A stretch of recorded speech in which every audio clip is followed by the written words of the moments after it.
వైద్య విద్యలో వికృత ఆటల క్లుప్తంగా దేశవ్యాప్తంగా ప్రభుత్వ, ప్రైవేటు, మెడికల్ కాలేజీల్లో చదువుతున్న విద్యార్థుల్లో 37,000 మంది మెడికోలు ప్రమాదకర మానసిక ఆరోగ్య సమస్యలతో బాధపడుతున్నట్లు వెల్లడైంది. గత 5 ఏళ్లలో దేశవ్యాప్తంగా 130 మంది వైద్య విద్యార్థులు బలవన్మరణానికి పాల్పడినట్లు ఎన్ఎంసీ గణాంకాలు వెల్లడిస్తున్నాయి. దేశవ్యాప్తంగా హాస్టళ్లలో ర్యాగింగ్ సమస్య, తీవ్ర పని ఒత్తిడి ఉందని ఢిల్లీ ఎయిమ్స్ సైక్రియాట్రిస్ట్ వెల్లడించారు.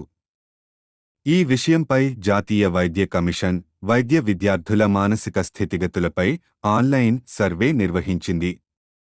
ఆ నేపథ్యంలో విద్యార్థుల మానసిక సమస్యలపై 15 మంది సభ్యులతో ఎన్ఎంసీ ఒక కమిటీని ఏర్పాటు చేసింది.